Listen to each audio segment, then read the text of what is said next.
come to the Leader of the Opposition, Keir Starmer.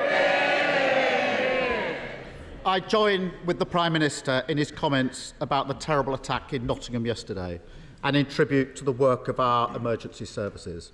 The thoughts of the whole House are with the victims and the people of that great city.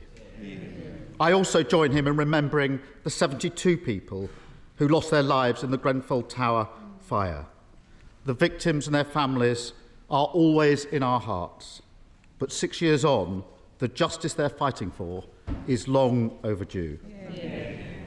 Mr. Speaker, all across the country, people are worried about their bills, the price of the weekly shop and the spiralling mortgage rates.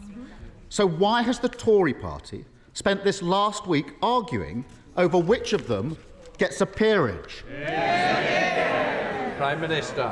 Well, Mr. Speaker, my points on this are very clear. In line with a long-established convention of previous Prime Ministers having the ability to submit honours, I followed the process to the letter in convention with long-standing process. It is, by the way, Mr. Speaker, a long-standing convention that Prime Ministers on both sides of this House have followed in the same way that I did. Keir Starmer. Mr. Speaker, the truth is, for all his tough talk after the event, the Prime Minister did sign off the honours list. And that means, Mr. Speaker, that those who threw a Downing Street party the night before the late Queen sat alone at her husband's funeral will now receive awards from the King. If he's so tough, why didn't he block it? Mr. Speaker, as I said, I and the government follow due process and convention. Prime Ministers of both parties have always upheld the convention of non-interference on political honours. My predecessors may not have agreed with Labour's choices of Tom Watson or Shami Chakrabarti, but the same precedent, Mr. Speaker, the same precedent stood then as it does now, and I'd expect a knight like him to understand that.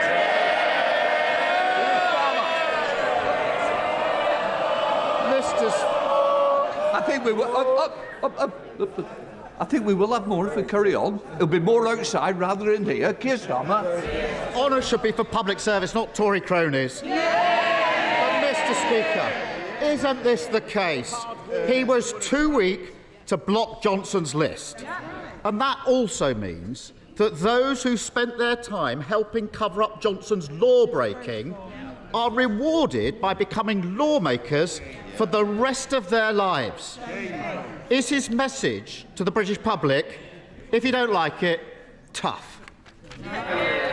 Mr. Speaker, it's right that we use the honour system to recognise people, almost 2,000 people a year, from members of the England Lionesses team to the first Asian police officer in Greater Manchester. But he talks about putting people in the House of Lords. Perhaps he could explain why he put forward for a peerage the former MP, Labour MP Tom Watson, who spread vicious conspiracy theories that were totally and utterly untrue, damaged public discourse and inflicted misery on innocent people.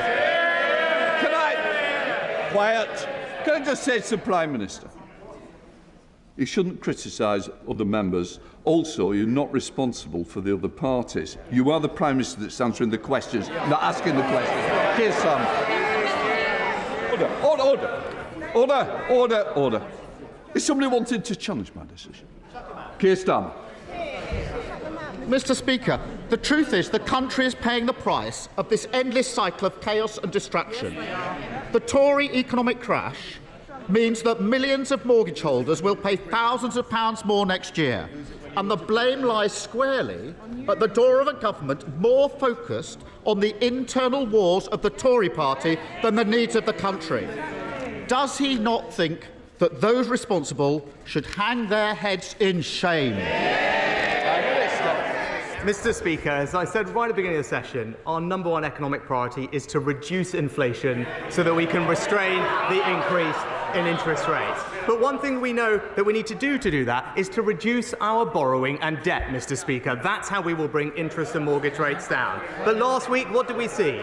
Labour confusion with the Shadow Chancellor attempting to water down their plans to borrow £28 billion more a year, but she was promptly overruled by the Shadow Energy Secretary, the former leader, who said that they were 100% not abandoning their pledge.